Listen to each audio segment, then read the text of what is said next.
Imagine you have carved a life for yourself out of sheer will, a solitary existence nestled deep in the unforgiving timberlands of the Montana Territory. Your only conversations are with your horse and the echo of your own thoughts. You return after a week on the hunt, anticipating the familiar silence of your cabin, the cold hearth waiting for a flame. But as you clear the final rise, a thin, unfamiliar curl of smoke is rising from your chimney. It's a violation, a question mark hanging in the still summer air, and in the year 1872, an unexpected question mark is often just another word for a bullet. Marcus Thorne felt that question in his gut. He reined in his horse, a sturdy buckskin named Grit, and listened. The only sounds were the buzz of horseflies and the gentle creak of leather.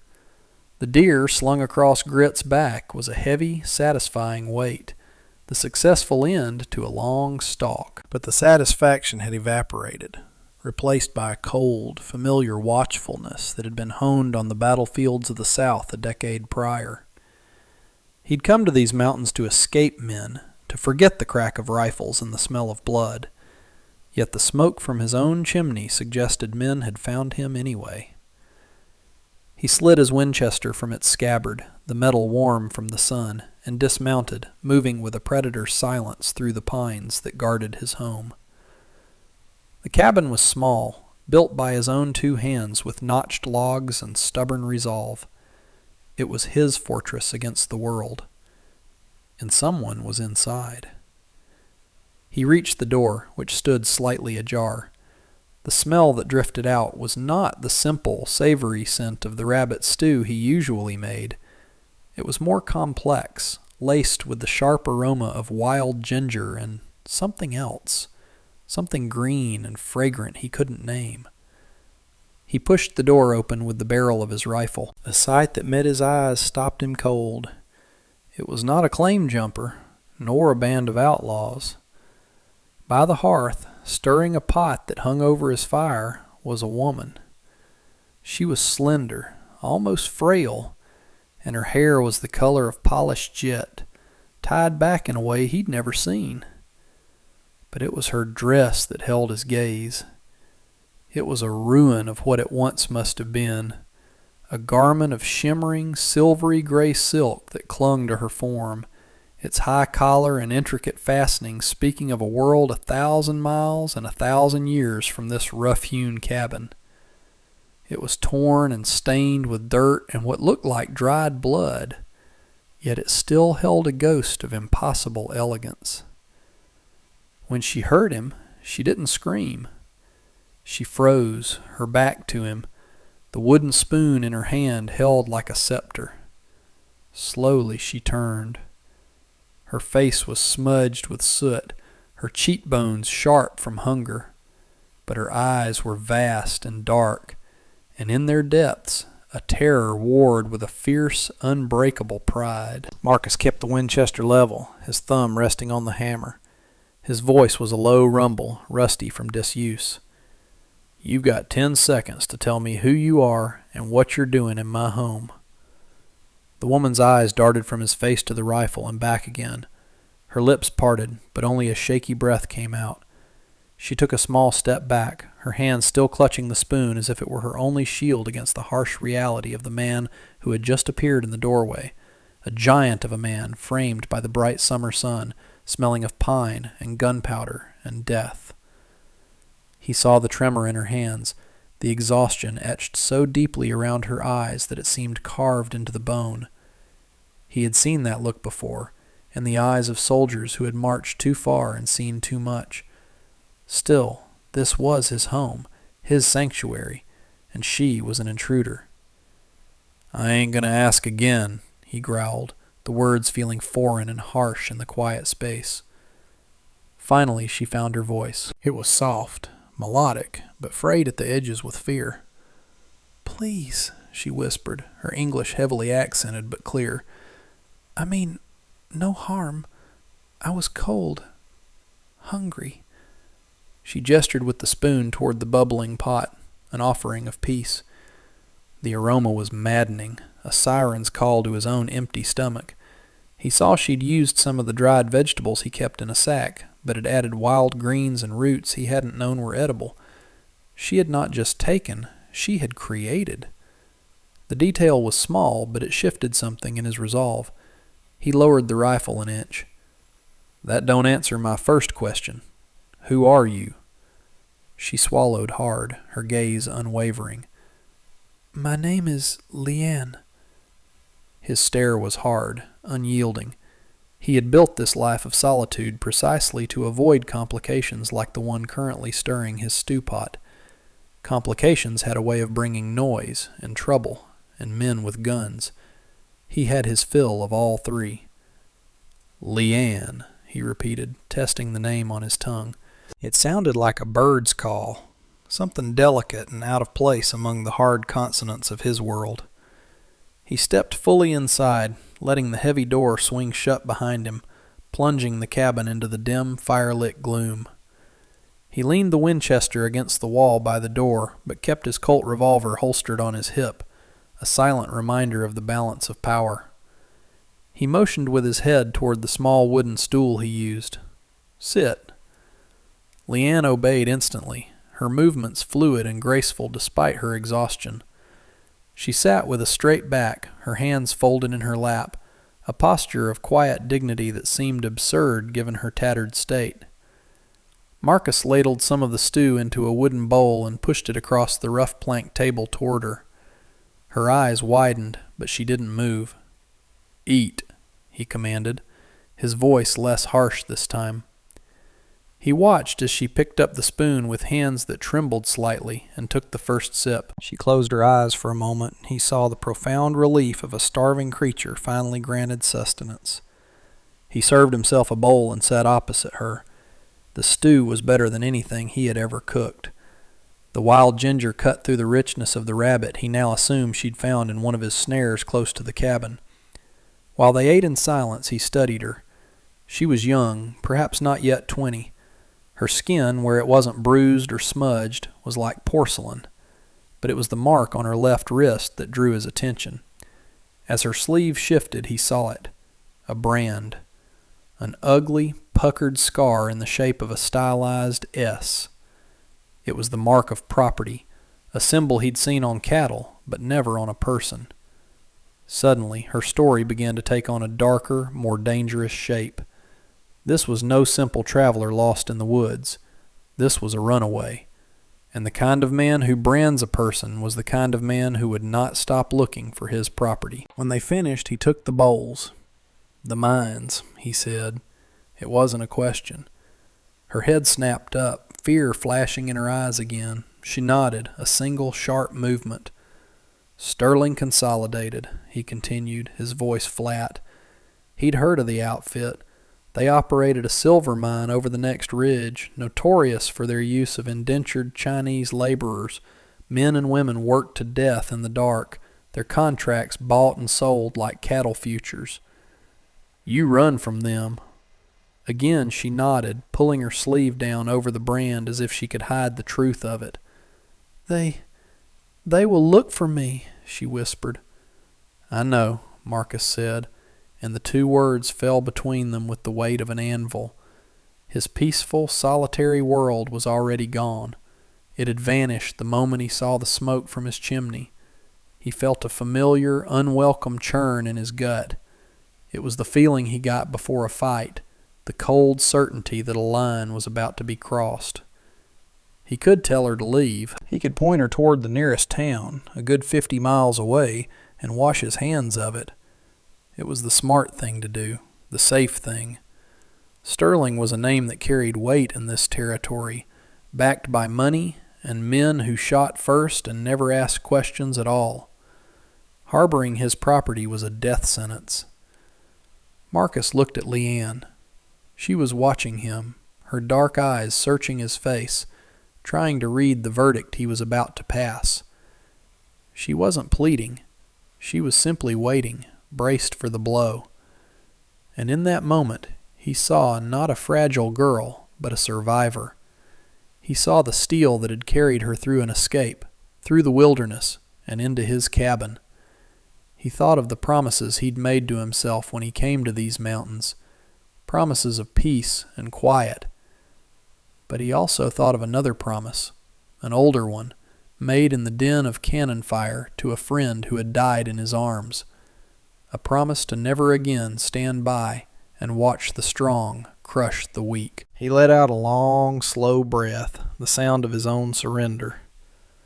"There's a storm coming in from the west," he said, changing the subject. "You can stay till it passes. There's a pallet by the fire." Leanne's shoulders sagged with a relief so profound it was almost painful to watch. "Thank you," she breathed, the words thick with emotion. He just grunted in response, turning away so she wouldn't see the conflict in his eyes. As he was banking the fire for the night, he noticed a small object on the mantelpiece, something that hadn't been there before. It was a hairpin, carved from pale green jade into the shape of a crane. It was a piece of exquisite craftsmanship, something that had no place in this world of iron and wood. It spoke of a past, a life before the brand, and he knew with a sinking certainty that the trouble coming for them was even greater than he had imagined. The one night bled into 3, then a week. The promised storm had come and gone, a brief, violent squall that washed the summer dust from the pines. But Leanne remained. Neither of them spoke of her leaving. An unspoken routine settled over the cabin, a quiet rhythm of shared existence. Marcus would rise before dawn to hunt or check his trap lines, and when he returned, the cabin would be clean, a pot of something savory simmering over the fire, and a strange sense of peace would greet him at the door. Leanne was a silent, efficient presence. She mended the tears in his buckskin shirt with stitches so fine they were nearly invisible. She found a patch of wild mint and brewed a tea that soothed the perpetual ache in his shoulder, a souvenir from a piece of shrapnel at Antietam. She never spoke of her past, and he never asked. The silence between them was a landscape of its own, vast and filled with unspoken questions. He found himself watching her. He watched the way her slender fingers could gut a fish with a surgeon's precision, the way she would hum a soft, unfamiliar melody while she worked. He saw the terror that still lived behind her eyes, the way she would flinch if he moved too quickly or raised his voice. At night, he would lie on his bunk and listen to her troubled sleep, her soft cries lost in the crackle of the dying fire. He started leaving his Colt on the table instead of his hip when he was inside, a small, unconscious gesture of trust. One afternoon, he returned with a deep gash on his forearm, the result of a slip on a mossy rock while hauling a beaver trap from the creek. He'd intended to just splash some whiskey on it and ignore it, but Leanne saw it the moment he walked in. Before he could protest, she was there, her expression serious. She gently took his arm, her touch surprisingly firm. He was a big man and she was small, but there was no hesitation in her. He found himself sitting at the table, oddly docile, as she cleaned the wound with water she'd boiled with herbs. Her touch was light, professional, yet it sent a jolt through him, a warmth that had nothing to do with the sting of the antiseptic herbs. She tore a strip from the hem of her own ruined silk dress, the gray fabric a stark contrast to his weathered skin, and bound the wound with a practiced efficiency. As she tied the knot, her fingers brushed against his, and for a heartbeat their eyes met. In that moment, he saw something other than fear in her gaze. He saw gratitude and a quiet strength that mirrored his own. He felt a crack form in the thick wall he had built around his heart, a wall that had stood for 10 long years. He cleared his throat and pulled his arm back, unnerved by the intensity of the feeling. "It'll do," he mumbled, not meeting her eyes. But the feeling lingered, the ghost of her touch on his skin. Later that week he rode the perimeter of his territory, a wide 10-mile loop. He found what he had been dreading. Tracks. 3 horses, shod, heading in the direction of the pass. They were searching, moving in a grid pattern. They were professionals. The quiet days were over. The debt for his small moments of peace was coming due. He knew he should be afraid, or at least angry that this trouble had landed on his doorstep. But as he looked back toward the thin plume of smoke rising from his cabin, the only thing he felt was a cold, hard resolve. What he did not yet know was that they were not just searching. They were closing a net, and his cabin was right in the center of it. That evening, the air in the cabin was thick with a tension that had not been there before. Marcus cleaned his Winchester with slow, deliberate movements, the familiar scent of gun oil filling the small space. Leanne watched him, her hands still, her usual evening tasks forgotten. She knew. She could read the grim set of his jaw, the hard look in his slate-gray eyes. "They are close," she said, her voice barely a whisper. Marcus didn't look up from his work. Found tracks 3 miles east of the creek. 3 riders. He slid the bolt back into place with a satisfying click. "They're casting a wide net, but they're being thorough. They'll be here. Maybe tomorrow, maybe the day after." He finally looked at her, his expression unreadable. "You need to tell me everything. Not just about the mine. Everything. No more secrets. A man's got a right to know what he's dying for." The bluntness of his words hung in the air. Leanne flinched, but she did not look away. She took a deep breath, the kind a person takes before diving into deep, cold water.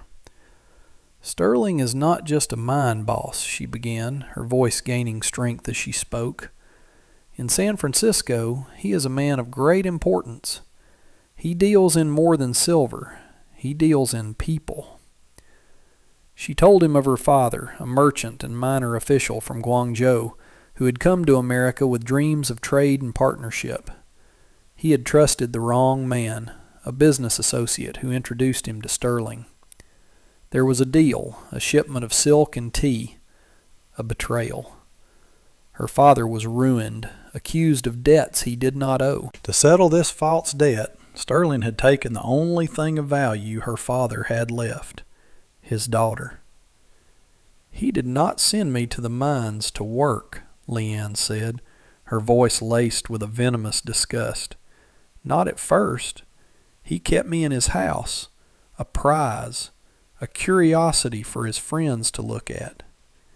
She held up the jade hairpin. "This was a gift from my grandmother. It is all I have left of my family. He wanted it. I would not give it to him." The story tumbled out, a tale of gilded cages and quiet cruelties. Sterling was not just a brute. He was a collector of beautiful things, and he considered her the most beautiful piece in his collection. When she had defied him one too many times, he had sent her to the mines as punishment, to break her spirit, certain she would beg to return to the comfort of his home. He had underestimated her. He had not counted on her will to be free. "He does not want a worker back," she finished, her eyes burning with a cold fire. "He wants his property. He wants to prove that nothing can be taken from him." Now Marcus understood. This was not about a lost investment for Sterling. It was about pride. It was about a deep, possessive vanity that would not countenance being defied, especially by a woman he considered a lesser being. A man like that would not give up. He would burn the whole mountain to the ground to reclaim what he believed was his. Marcus stood up and walked to the cabin's single window, peering out into the deepening twilight. The peaceful woods he had called home now seemed to hold 1,000 shadows, each one a potential threat. He had a choice. He could still send her away, try to buy his own safety. But as he looked at her reflection in the dark glass, at her small, determined face, he knew it was no longer a choice. He had made it the moment he let her stay. He turned back to her, his face set like granite. Then we'll be ready for him. The next day was spent in preparation for a war. The quiet domestic rhythm of the cabin was replaced by the grim mechanics of defense.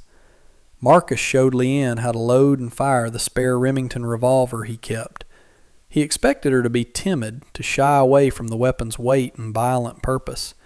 Instead, she took it with a steady hand, her brow furrowed in concentration as she listened to his instructions. Her fingers, which he had only seen perform delicate tasks like sewing and cooking, proved nimble and sure as she thumbed cartridges into the cylinder. "Aim for the center of the body," he told her, his voice devoid of emotion. "Don't try for a headshot. Just point and pull the trigger until it's empty." She nodded, her dark eyes fixed on his, absorbing every word. There was no fear in them now, only a chilling resolve. They barricaded the single window with a heavy table, leaving just enough of a gap to shoot through. He mapped out an escape route for her, a path through the dense thicket behind the cabin that led to a small, hidden cave in the rock face.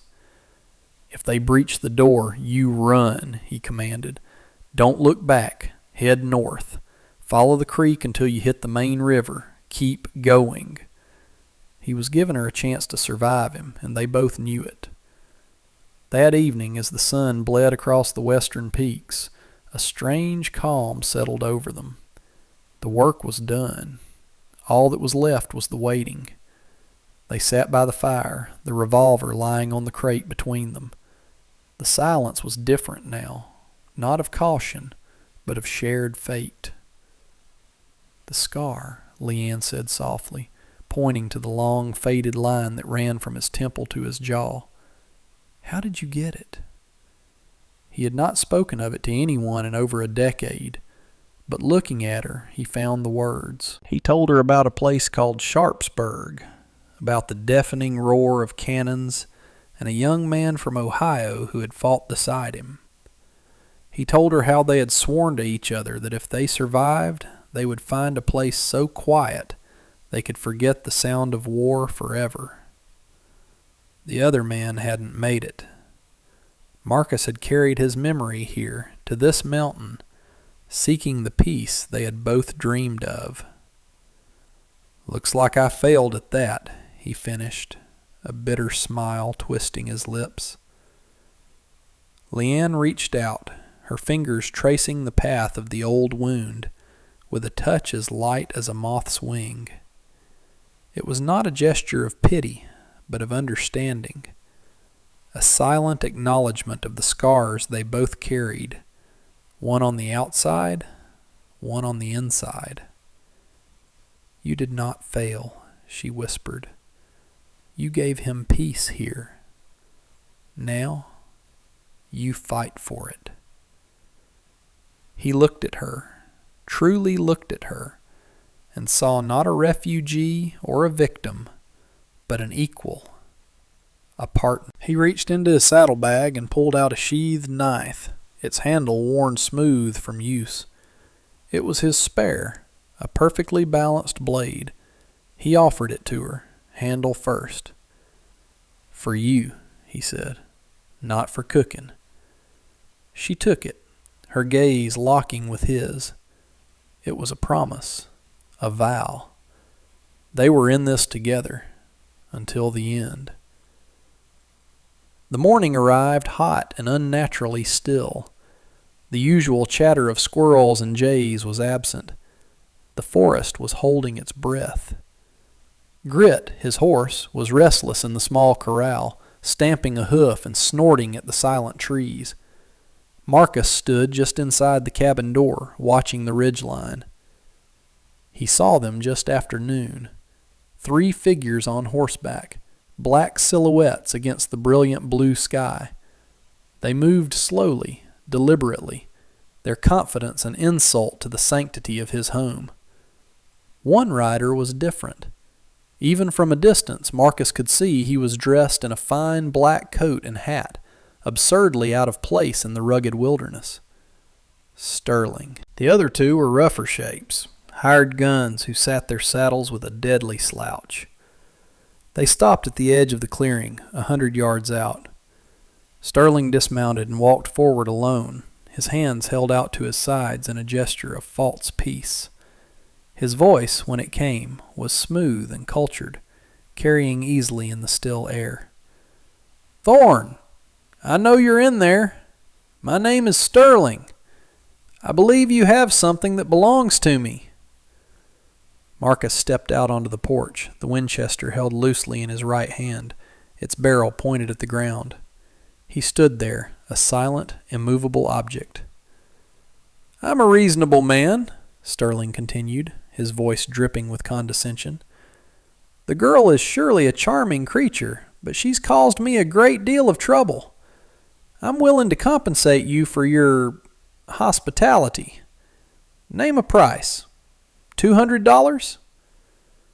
Marcus's face remained a stony mask. He thought of the brand on Leanne's wrist, the terror in her eyes. "She ain't for sale," he said, his voice a low growl that was more dangerous than any shout. Sterling's smile tightened. "I see. You wish to be a hero. A foolish choice. I will have my property back. The easy way, or a much, much harder way. It is of no consequence to me." Marcus raised the Winchester until it was level with his hip. "Turn your horses around and ride out," he said, his voice cold and final. "This is your only warning." For a moment Sterling just stared. Then he laughed, a short, ugly sound. He turned and gave a sharp nod to his men. The quiet of the mountains shattered into 1,000 pieces as the world exploded in gunfire. Marcus was already diving back through the doorway as bullets ripped through the air, splintering the log frame. The serene cabin was instantly transformed into a death trap, the air thick with the smell of gunpowder and shattered pine. He scrambled to the barricaded window, returning fire with the Winchester, the rifle's powerful report a deafening roar in the enclosed space. He saw one of the gunmen clutch his arm and curse, but both quickly took cover behind a rocky outcrop. The siege had begun. They were professionals, content to pin him down, to turn his home into his coffin. Behind him, Leanne was not cowering. Her face was pale, her eyes wide, but she moved with a purpose that amazed him. As he fired his last shot, she was there, pressing the loaded Remington into his hand, her movements economical and swift. She was a part of this fight, a vital cog in their desperate machine of survival. They exchanged no words, only the weapons, their hands brushing in the frantic, rhythmic dance of combat. A bullet punched through the wall just above her head, showering her with wood fragments. She didn't even flinch. But then, a moment of chaos. A volley of shots peppered the front of the cabin, and one found a weaker spot in the log wall. Marcus heard a sharp cry of pain. He whirled around. Leanne was on one knee, her hand pressed to her shoulder, a dark stain spreading rapidly across the gray silk of her dress. A rage, cold and absolute, seized him. It was a fury he had not felt since the war, a primal, protective instinct that burned away all fear, all strategy, leaving only the need to destroy the men who had hurt her. "Stay down," he snarled, and before she could protest, he was moving. He knew this land, every rock and ravine. They did not. He burst out the back door, staying low, and used the dense cover of the woods to circle around their position. He moved like a ghost, his footfalls silent on the pine needles. He spotted the first gunman, the one he'd winged, reloading behind a large boulder. Marcus raised the Winchester, took a breath, and fired. The man collapsed without a sound. One down. He crept forward, his focus narrowed to a single point, the last gunman who was still laying down suppressing fire on the cabin. He had to end this, now. He was so focused on his target that he failed to see the subtle shift in the shadows to his left, a mistake he would have paid for with his life. The gunman he thought he'd surprised had a partner, but before the man could bring his pistol to bear, a shot rang out, sharp and distinct from the heavier boom of the rifles. It came from the cabin. The gunman grunted, startled, clutching at a wound in his leg as he stumbled. The shot had been wild, but it had bought Marcus the 1 second he needed. He didn't hesitate. His own shot was true. The sudden, ringing silence was more shocking than the noise. Marcus stood for a moment, his chest heaving, the smell of cordite sharp in his nostrils. He saw Sterling, his face a mask of disbelief and fury, scrambling for his horse. The man was no fighter. He was a coward who paid others to do his dirty work. Sterling made a desperate run for it, but his fine leather shoes were not made for this terrain. He blundered through the trees, blind with panic, heading straight for the shale slide near the eastern ravine, a place Marcus knew to be treacherous. He heard a terrified shout, the rattle of loose rock, and then a final, choked-off scream that echoed once, before being swallowed by the vast emptiness of the mountains. Marcus didn't even go to look. The wilderness had passed its own judgment. It was a more fitting end than a bullet from his gun could ever provide. He turned and ran back to the cabin. Leanne was standing on the porch, the heavy Remington held in both hands, her arms shaking from the effort. The gun slipped from her grasp and clattered onto the wooden planks.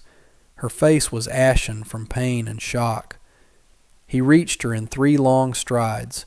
He didn't speak. There were no words for what had just passed between them. He simply gathered her into his arms, mindful of her wounded shoulder, and held her. For the first time since she had arrived, she let go, her body shaking with silent, racking sobs against his chest. He gently led her inside, away from the carnage, and began to tend to her wound. Summer mellowed into a long, golden autumn. The bullet holes in the cabin walls were plugged with fresh clay, the splintered door frame replaced. Life settled back into a rhythm, but it was a new one, a harmony played by 2 instruments instead of 1. Leanne's shoulder healed, leaving a thin white scar that mirrored the one on his own face. They were a match set now, marked by the same fire. The brand on her wrist faded, a ghostly reminder of a life that felt a world away. She never spoke of Sterling or the mines again, and he never asked. The ghosts had been exorcised by gunpowder and blood. He taught her how to track, how to read the signs of the forest, how to shoot the Winchester with a steady hand and a clear eye. She, in turn, brought a softness to his hard-edged world. She planted a small garden of herbs and hardy vegetables that flourished under her care. She taught him the names of the constellations as they appeared in the ink-black sky, telling him the ancient stories that went with them, her voice a soft melody against the chirping of the crickets. The silence between them was no longer a space to be cautiously navigated. It was a comfortable, shared quiet, rich with unspoken understanding. He found himself smiling, a rustiness in his features unaccustomed to the expression. He had come to this mountain seeking solitude, a place to be alone with his ghosts. He had not realized he was just lonely. Leanne had come to his cabin seeking a temporary shelter, a place to hide. She had found a home. One evening they stood on the small porch, watching the last rays of sunlight set the distant peaks ablaze with color. Grit, his horse, nickered softly from the corral. The air was crisp, carrying the promise of the coming winter. Marcus turned to her, the question rising in him unbidden. "Are you happy, Leanne?" She looked away from the sunset to meet his gaze. Her dark eyes were clear now, the shadows of fear long since banished. She looked at the sturdy cabin, the thriving garden, the vast protective sweep of the mountains around them. Then her eyes came back to his face, and she smiled, a genuine, radiant smile that reached all the way to her eyes. "I am home," she said. The 2 simple words held everything, her past, their shared battle, their peaceful present, and the unspoken promise of a future, together. He reached out and took her hand, his calloused fingers lacing through hers. He had returned to his cabin that day to find a stranger at his hearth, and in doing so had found the missing part of his own soul. The gunslinger had finally, truly come home.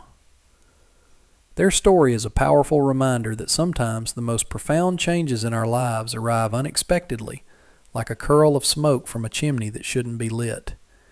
It shows that home is not merely a place of shelter, but a sanctuary we build with and for another person, defended by courage and cemented by love.